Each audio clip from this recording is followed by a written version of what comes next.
For thousands of years, mankind has questioned the existence of extraterrestrial life in our universe.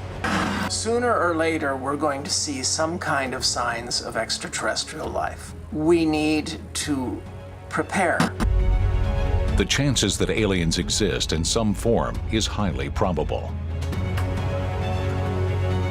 I think it's entirely likely that there's intelligent life somewhere in the universe. Today, astronomers are already sending messages into space. But what if these messages are perceived as threats and aliens believe humans are the enemy? If they arrived as conquerors, it could be the end of planet Earth as we know it. Is an invasion inevitable? This is an alien attack. It would be like Godzilla meeting Bambi.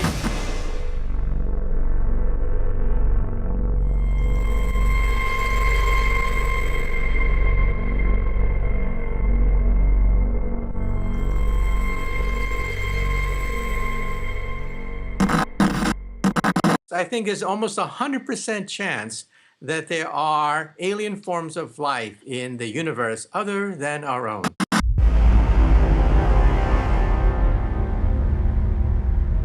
If extraterrestrials exist, they would come from the far edges of the universe. Their vast spacecrafts may already be en route to our world, and there is no way to know when they will arrive. Many think that this scenario is possible, including researcher Nick Pope, who has worked with the British Ministry of Defense to investigate UFO sightings.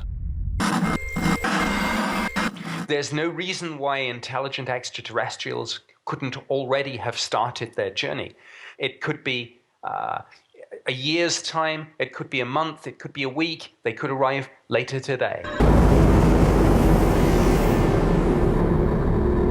There's no way to determine whether they would come in peace or what their intentions would be.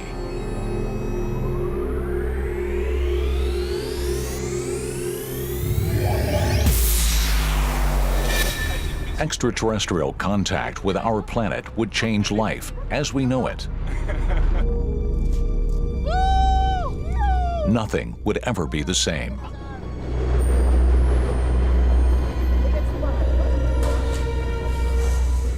Ah, surprise!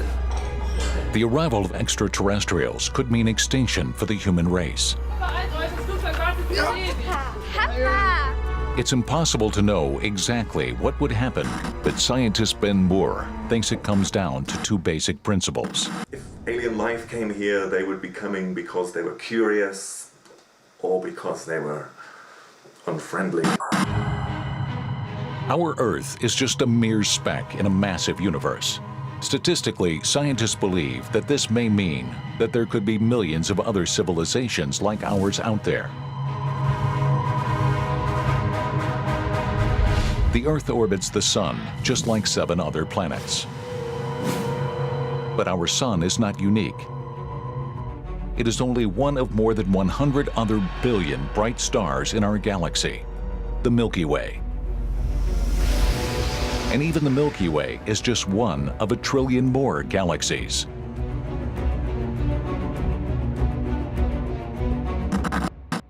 The universe is a very big place, and if you're talking something on the order of 1 trillion galaxies, each with 500 billion stars, it seems like a fairly silly notion to imagine that we're alone in the cosmos.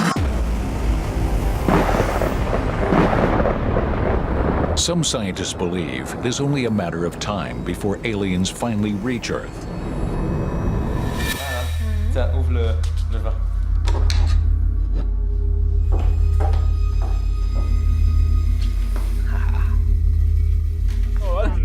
They might be closer than ever before. This is nice. The most incredible guy on Earth.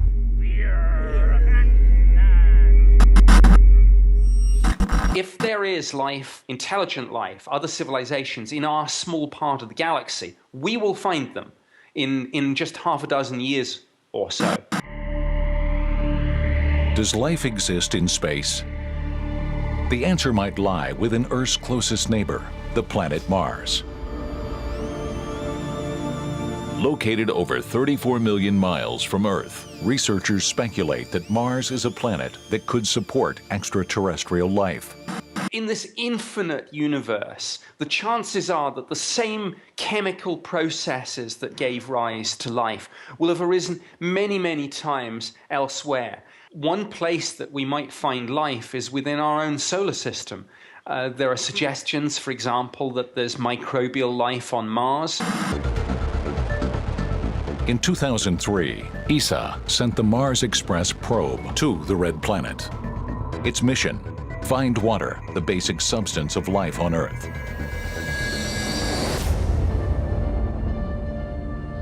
The images from the Mars camera showed something remarkable: deep valleys that cut through the Mars rock. At one point in time, water must have flowed here. And in some Mars craters, scientists have found frozen water. There are even entire glaciers capping the poles of Mars. But that's not all. We see images of riverbeds, even the image of an ocean. So we do know that Mars was once tropical. It was once lush. Scientists have been able to retrace the entire history of Mars.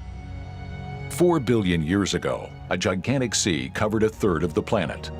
This water would have been enough to support microorganisms, except suddenly, the climate changed.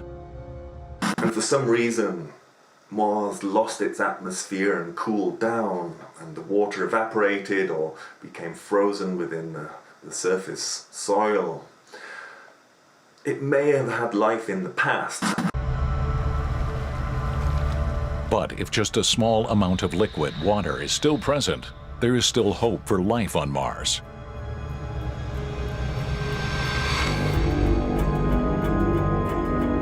A recent promising sign: strange grooves on the slopes of Mars. These features can occur when water liquefies in the soil and rock slides back over it. Hiding under the barren surface of this planet, there might still be liquid water, water that could mean life.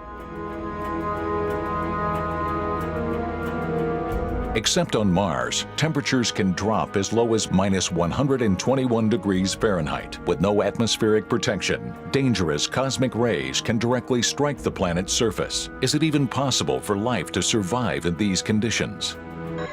To discover extraterrestrial life, to find out that we're not alone in the cosmos, it would be one of the biggest, if not the single biggest, discovery of all time. Papa, guck doch mal, ich mache ein Video.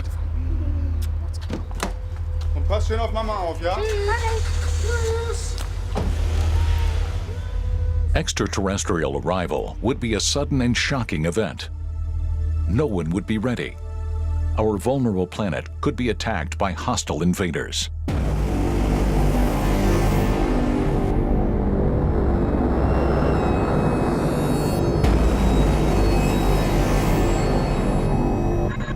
If there was an alien spacecraft coming into our solar system, we may only have a few days or weeks warning.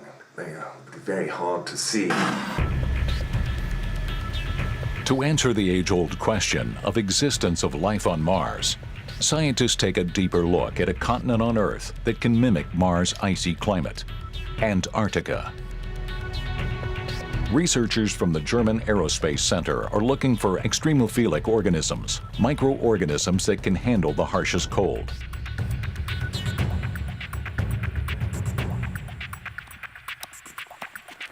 They find cyanobacteria, microfungi, and lichens, tiny creatures that can still survive at temperatures as low as -58 degrees.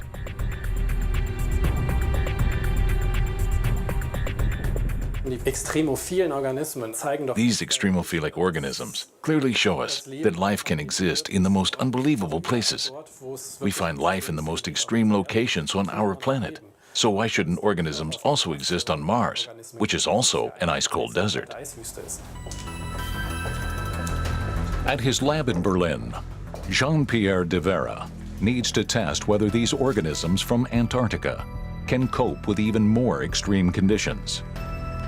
He has designed a special Mars simulation chamber to put the mosses and bacteria to the test.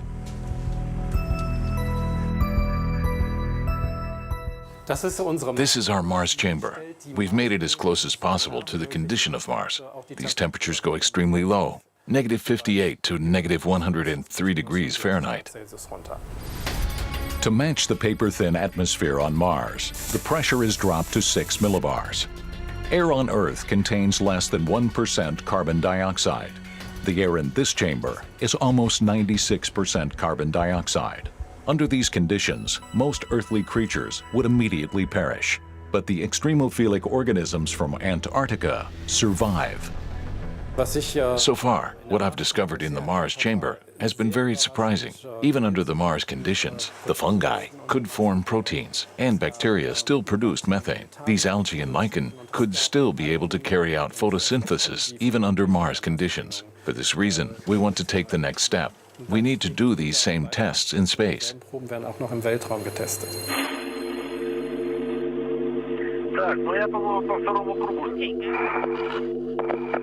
To assist with this study, the International Space Station is called into action for this unique experiment.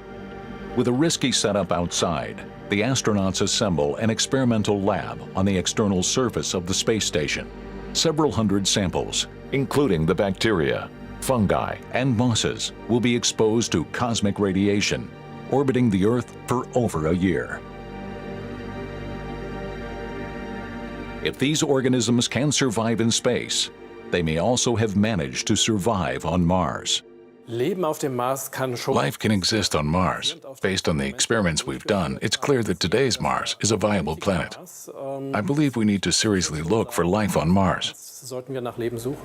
Proving simple life exists on Mars would tremendously fuel the greater discussion about intelligent life. Ours will be the generation that makes this literally game-changing discovery that alters everything we know about ourselves and our place in the cosmos.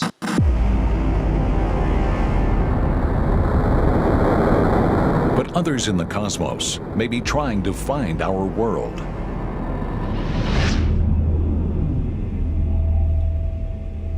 Mama, schau mal da. Schatz, ich kann jetzt nicht, ich muss Auto fahren. Da fliegt aber was. Mama, da! There is no way to anticipate where they would land. Their arrival would shock humans.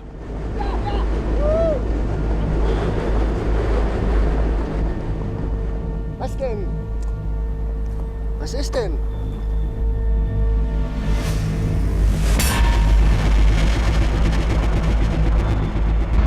Are they friendly or not? Who knows?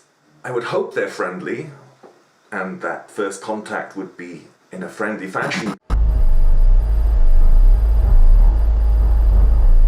Humans need to find proof of extraterrestrial existence before they make contact.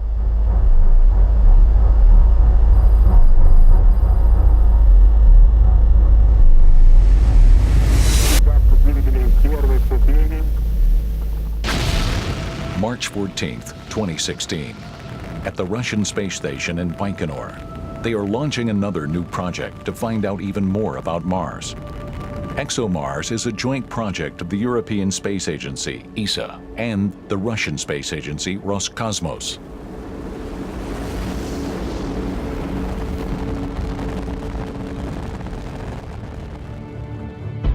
The mission is monitored via ESA's control center in Darmstadt. Flight director Michel Denis makes sure that the probe stays on course.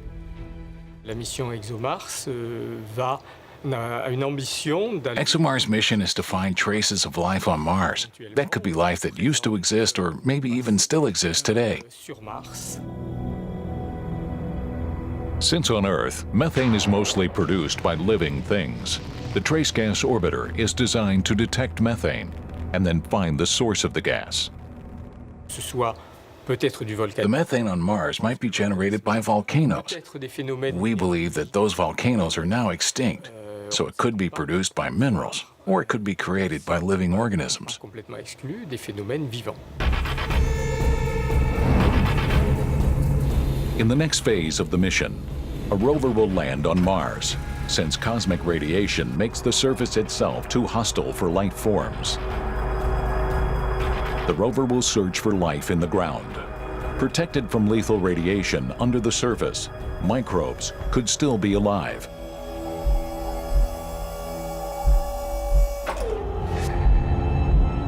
This is the first time in history that a Mars rover will drill 2 meters deep into the planet.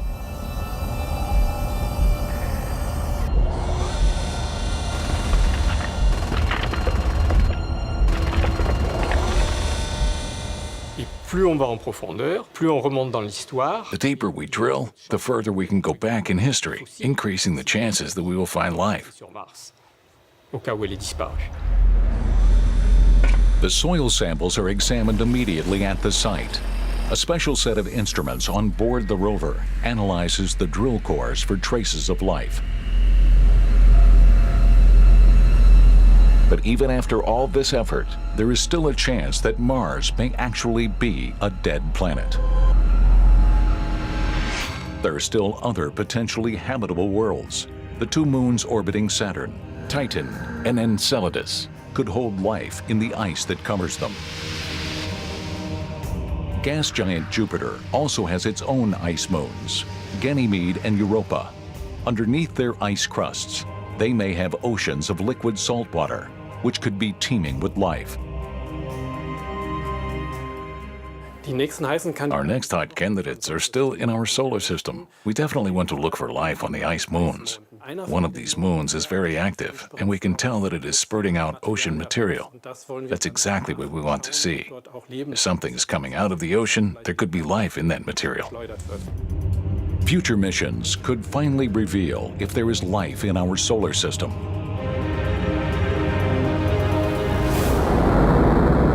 Unless highly developed extraterrestrials discover us first, scientists believe they could reach our planet. A species that had evolved for 1 million years longer than us would certainly have the capabilities to send a starship here. C'était très bon. Merci. Could these visitors be dangerous? Pourquoi tu me dis comme ça? J'ai quelque chose d'important à te demander. Qu'est-ce qui se passe? Est-ce que tu veux m'épouser? What would such an advanced species want from us? Chérie, tu fais quoi? Tu fais quoi?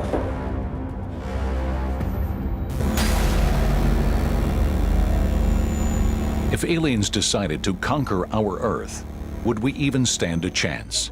Oh, yeah. Hey! Look at it. Look at Look at it. Look at what? Behind you.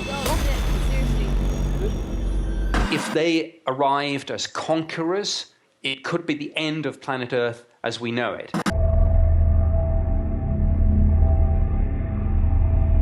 If extraterrestrials arrive, they will have traveled a great distance from a planet that is very far from our solar system.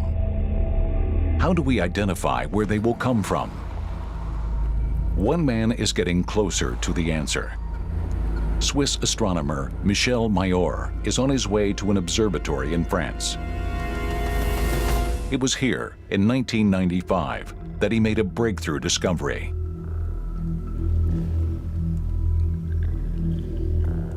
Nous venions ici. We have come here to the observatory of Haute-Provence to measure as many stars as possible in the clear sky. Plus possible d'étoiles.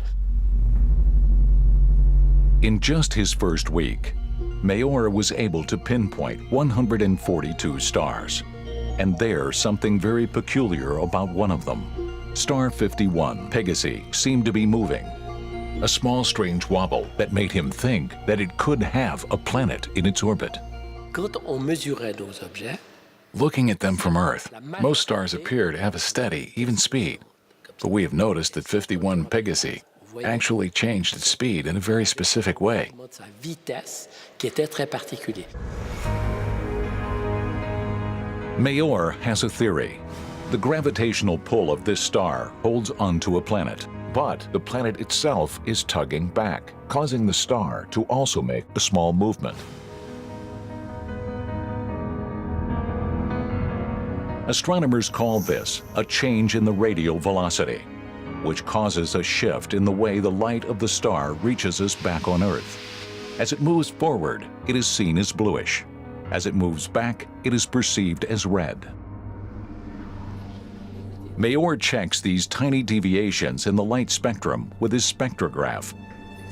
Mayor is positive. 51 Pegasi must have a planet.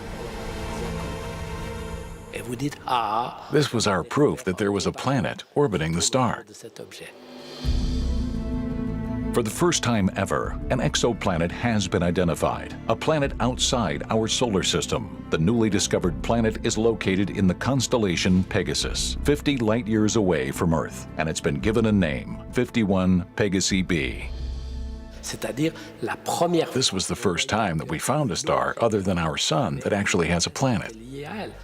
The discovery of 51 Pegasi b is a major milestone in space exploration. We now know for certain that exoplanets exist outside our solar system. The discovery also is another reason why many scientists are convinced extraterrestrials exist, including well-known theoretical physicist Michio Kaku. I think the probability is near 100% that we will find intelligent life in the universe. Do any planets have the potential to support not just simple life forms, but the development of whole civilizations? Could there be a second Earth, a planet exists with the same characteristics as our own?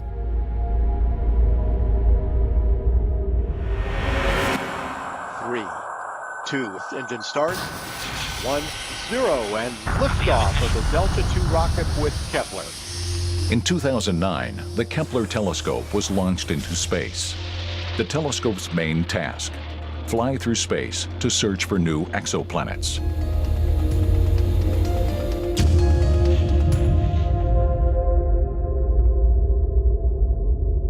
Kepler has spotted over 2,000 exoplanets, and the telescope keeps making new discoveries every day. The Kepler satellite has given us a census of the Milky Way galaxy. We know that between 50 to 100% of the stars you see at night have planets going around them. And so the chances that we're the only planet with intelligent life, I think, is very close to zero. To this day, almost 4,000 exoplanets have been discovered. Like Corot 7b, 490 light-years away, this planet likely is primarily made up of hot lava. At first glance, planet HD 189733b actually looks like Earth, but it has its blue color for another reason. Not water, but hazardous glass particles in the atmosphere with brutal winds of 5,000 miles per hour. It may even rain molten glass on this planet.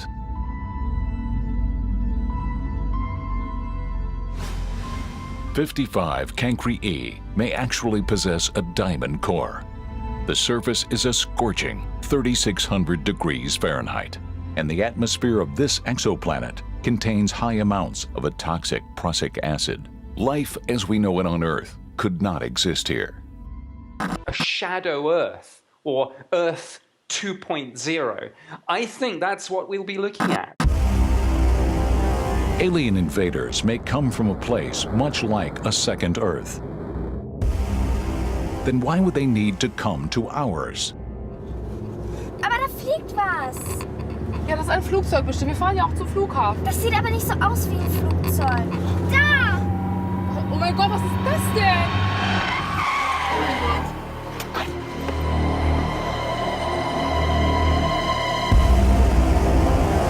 If they truly come to wage war, humans would have no hope. Military experts believe that facing aliens in combat would be devastating.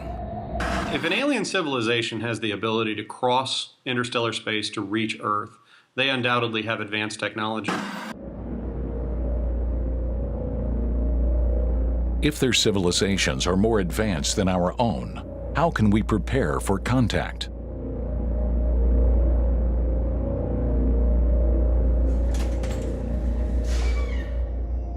Another scientist is also scouring the skies to find a planet where life is possible. Heike Rauer is an astrophysicist at the German Aerospace Center. The big goal we have is to find planets that are similar to our Earth, habitable ones where we might be able to find life. Heike Rauer knows the key is to find planets with a solid surface and water, the two attributes that seem to go hand in hand with the existence of intelligent life. If I push the Earth closer to the Sun, it would get hotter. Some oceans would evaporate, and then we would have a planet that was not inhabitable. And if I pushed the Earth farther away from the Sun, it would be so cold that the water would freeze and we would just have an ice planet. Our planet wouldn't be habitable then either. So there's a specific ideal distance from the Sun. We call this area the habitable zone. This habitable zone is the only place where life can develop. But for that to happen, the planet also needs an atmosphere. Like the thin gas layer, which also surrounds our Earth, protecting life from the lethal UV radiation emanating from stars, including our own Sun. The atmosphere is also crucial, of course, because we breathe, and we need the oxygen from our atmosphere to live, so a planet must also have the right kind of atmosphere. She uses a trick to quickly find habitable planets. Wherever a planet flies past its star, at this precise moment, the star darkens slightly. Using this strategy, researchers like Heike Rauer now have detected more than 30 planets in the habitable zone that could be full of life.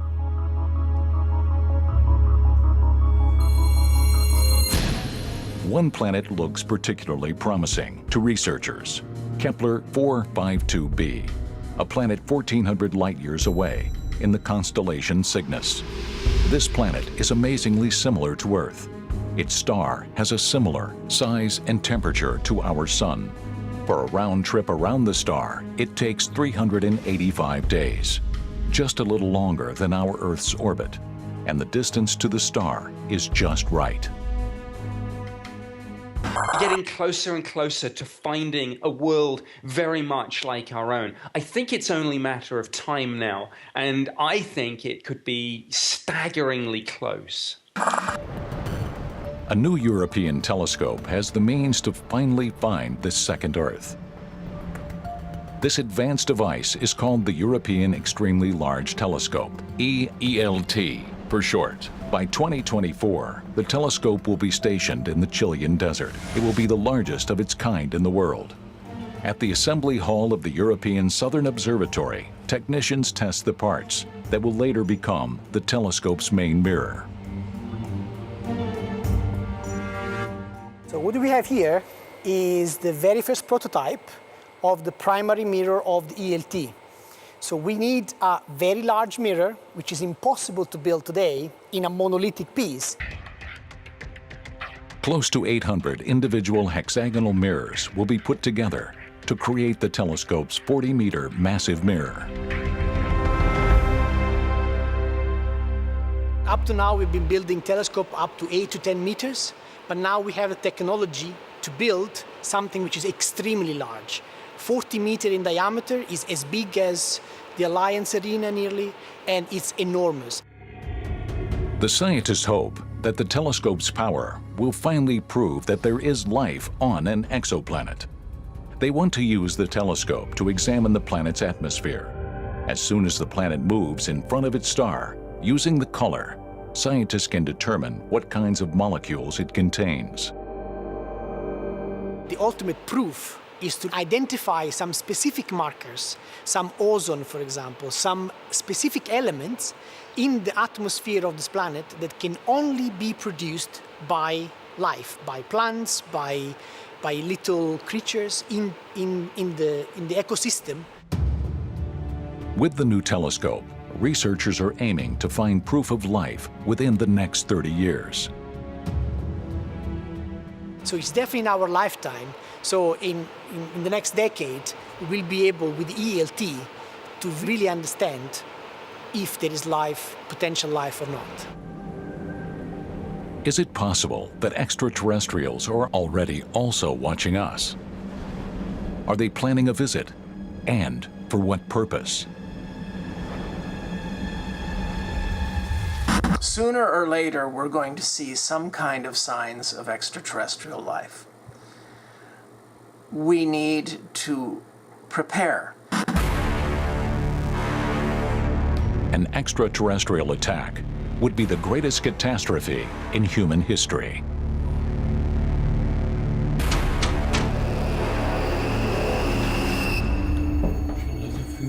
C'est la fin du monde. Vas-y, casse-toi, toi. C'est la fin du monde.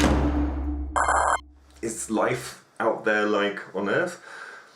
It probably shares some of those characteristics that life on Earth has. Is there any way to predict what the invaders will look like? Some researchers believe that aliens might be extremely similar to us. I think there's a great chance that some extraterrestrials would look exactly like us. So, for example, eyes are very useful, legs are very useful for mobility. Those things may be present elsewhere in the universe. So I would not rule out some extraterrestrials being indistinguishable from human beings. Different environmental conditions could mean that life from other planets would look drastically different.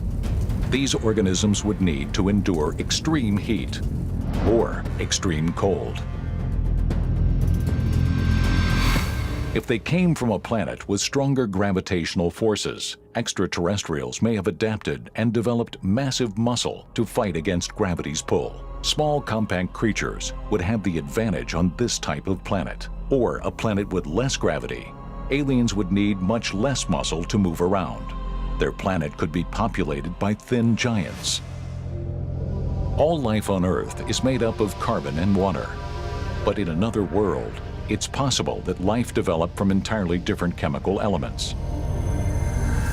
On Saturn's moon, for example, there may be no liquid water, but there are still other building blocks that could be combined to form life. So creatures on Titan could use ethane or methane as a liquid instead of water. Then the building block would probably be silicon instead of carbon. And those creatures might breathe in hydrogen instead of oxygen. So life could be very alien on that world. There's also the possibility that the visitors will not be actually alive. Aliens could potentially send their own intelligent machines into space. When we actually meet them in person, they may already have bioengineering and artificial intelligence. So don't be shocked to find that they're part robotic and part biological. Many scientists think that it's entirely plausible that aliens have developed advanced spacecraft capable of reaching Earth. Yes, it's perfectly possible to do interstellar travel. It just takes a lot of effort and a lot of money to develop such a spacecraft. The universe to a completely new level. A journey through the stars is already within reach. Russian millionaire Yuri Milner has invested $100 million into the U.S. Breakthrough Initiatives project. And others are on board, including astronaut Frank Drake and even star physicist Stephen Hawking. It's time to commit to finding the answer to search for life beyond Earth. It is important to us to know if we are alone in the dark.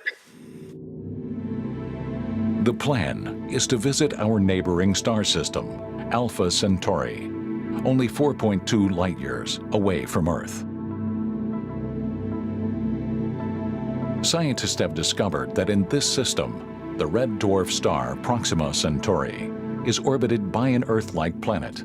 Proxima b sits perfectly in the habitable zone, making the planet a prime candidate for harboring extraterrestrial life. But it would take an unmanned probe 32,000 years to reach Proxima b. Milner and Hawking believe we need a mini-probe, which will be able to make the journey in only 20 years. If the probe weighed only a few grams, it could be equipped with a sail. Extremely powerful lasers on Earth would then be aimed at the sail. And in just 10 minutes, the probe would be pushed by the lasers at a quarter of the speed of light. For the first time in human history, we can do more than just gaze at the stars. We can actually reach them. Traveling at a speed of 45,000 miles per second, it would only take the ultralight spaceship 20 years to reach Alpha Centauri.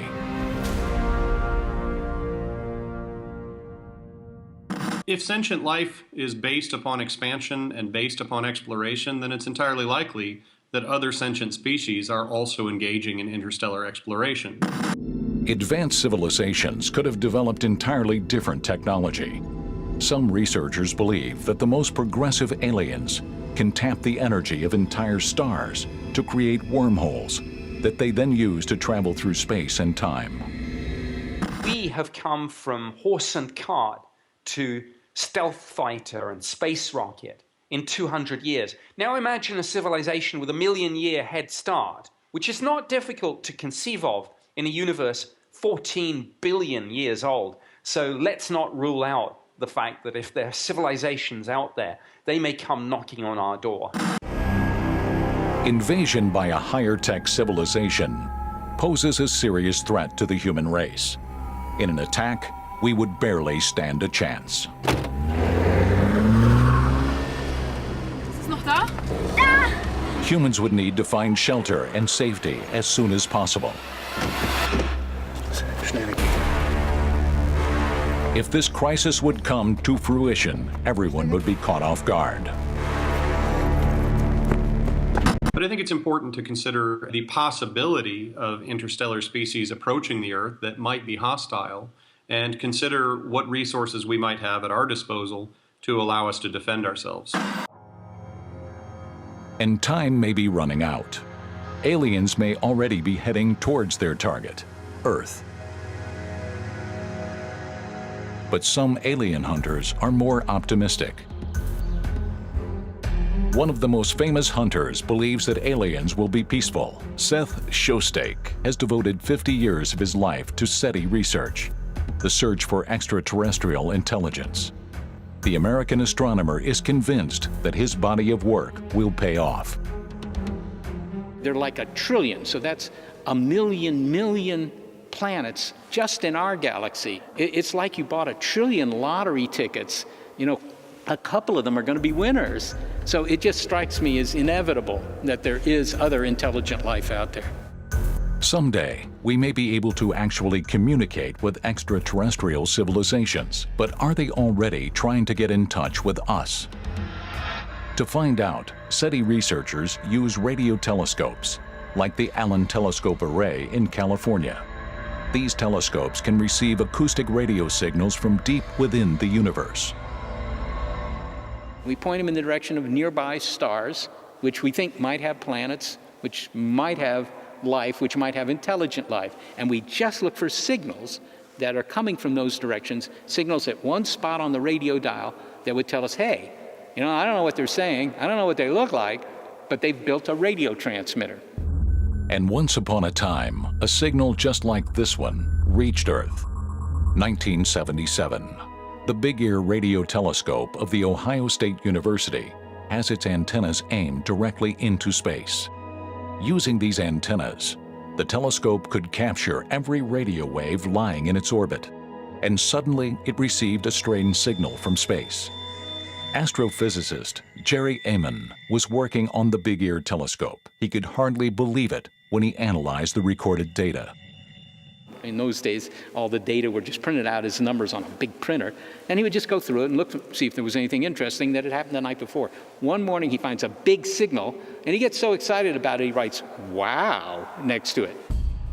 This wow signal came from the constellation Sagittarius, 200 light-years away from Earth.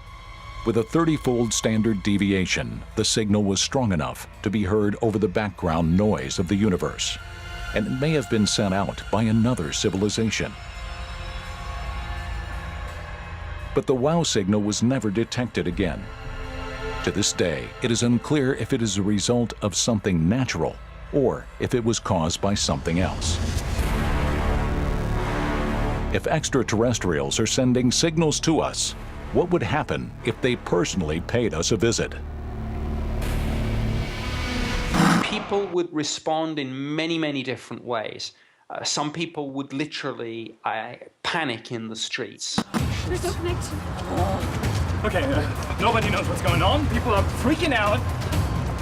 Hey, Chaos and violence would strike the cities of Earth. Our world as we know it would collapse. There's somebody coming.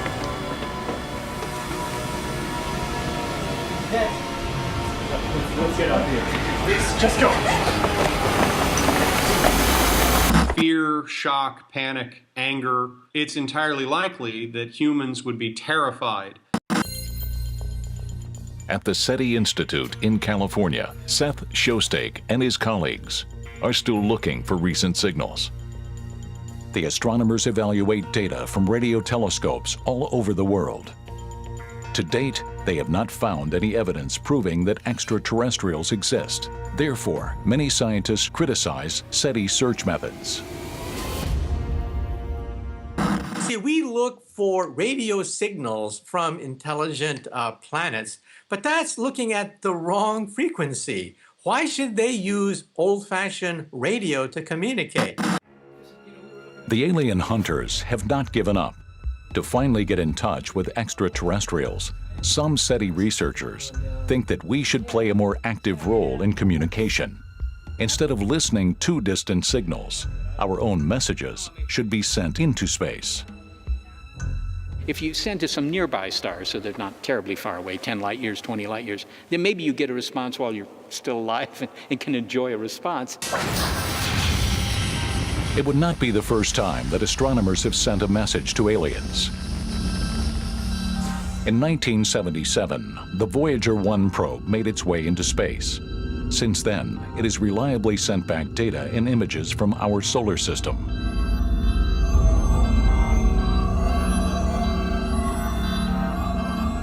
Precious cargo is stored on board. The Golden Record, a copper disc that holds music, images, and sounds from the Earth. Greetings recorded in 55 different languages, a way to kindly introduce ourselves to foreign civilizations. Hello from the children of planet Earth. Herzliche Grüße an alle. Bonjour tout le monde. Konnichiwa. O genki desu ka? Hola y saludos a todos. In 2012, Voyager 1 became the first probe to leave our solar system. It has flown further into space than any man-made object ever before. This cosmic message in a bottle will travel even deeper into interstellar space. By 2025, the probe will run out of its energy supply and continue into the cosmos, uncontrolled. Would the aliens ever find these spacecraft? I don't think so. They're about the size of a Volkswagen Beetle, right? And they're dark, and their transmitters won't be working then. So how are you ever going to find these guys? I mean, it's like, looking for a little bit of flotsam on the Pacific Ocean. You're probably never going to find it. Acoustic signals are already being sent out into space. The most famous signal was the Arecibo message in 1974. The message created by astronomer Frank Drake used binary code to provide information about human biology, the population on Earth, and tell the recipient exactly where the signal originated. So far, we haven't received a reply from aliens. Seth Shostak thinks we need to be thinking bigger. In fact, he wants to offer big data to the aliens.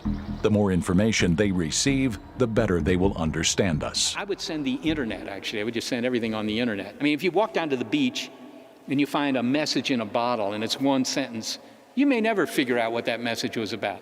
But if it was, 1,000 books, well, you might figure out a lot more. But others think that these well-meaning messages would make us incalculably more vulnerable. Enemy aliens might leverage these communication efforts into a full-scale attack. I think it's a rather silly idea to send out powerful beamed messages indicating our presence. Who knows what's out there in our galaxy? It's like being a 4-year-old in the middle of a dark forest. Does she explore and learn the situation?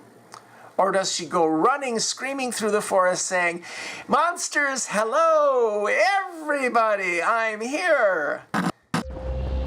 Critics say that stopping these messages is the only way to prevent a human catastrophe. Before proceeding, there needs to be a greater scientific discourse about what these messages should contain and who is allowed to send them. I think we should hold discussions, serious scientific investigations and discussions of the pros and cons before we beam messages into space. Early projects like Yuri Milner's are already underway. For the best message that could be sent to extraterrestrials, a reward of $1 million is up for grabs. Though he previously also warned against sending messages, Stephen Hawking now supports the endeavor. It is time to open our eyes, our ears, and our minds to the cosmos.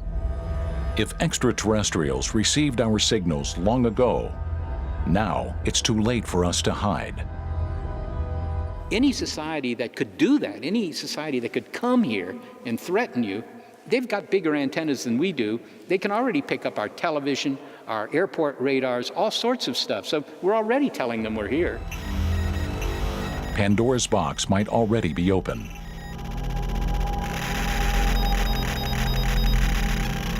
At this very moment, aliens could be en route to Earth.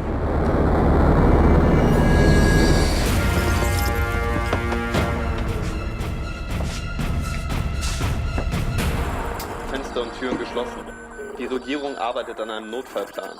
Das Militär ist in Alarmbereitschaft und bereitet für einen möglichen. Und was machen wir jetzt? Keine Angst.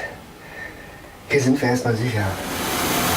If there are more intelligent, more powerful, and therefore more dangerous civilizations out there, we should be very careful about contacting them. These fears are not unfounded. In the history of mankind, when a new country or continent is discovered, it has always ended tragically for those who are conquered. The less technologically advanced culture experienced pain. In some cases, death and extinction. In some cases, slavery. An invasion of militant aliens could end the human species. If the battle begins, those who could hide in time would be the only survivors. Aliens would need a motive to fight Earth.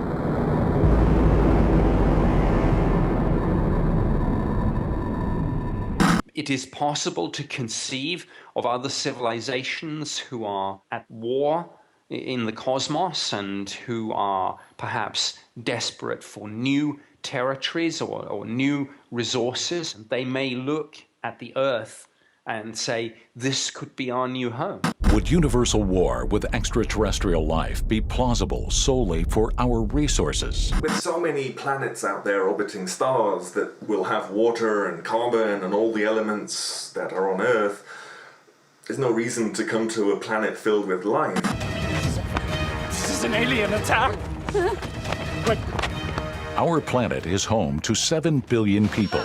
To aliens, the most interesting resources on Earth might actually be its inhabitants.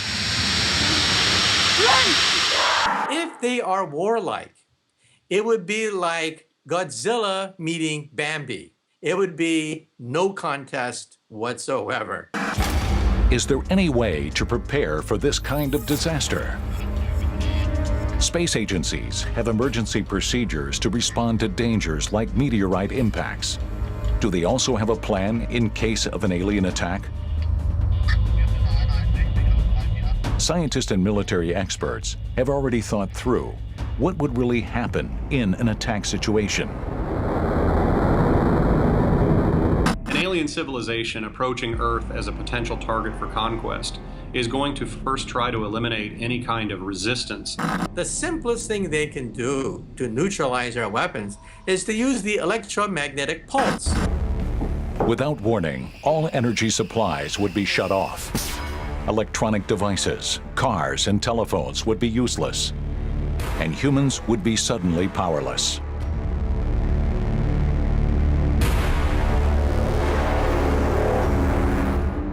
would essentially drive human civilization back into the 19th century.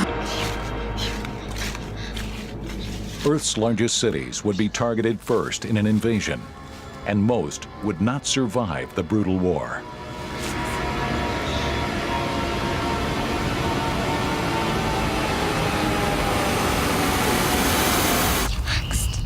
I'm sure that many of the nations of Earth would use nuclear weapons, even on their own soil, as a last resort to try to stop some form of alien invasion.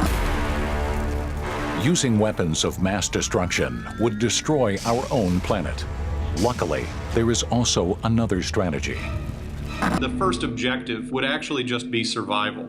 The second priority would be the capture of enemy technology and reverse engineer them. It may be possible for us to produce them in significant quantities.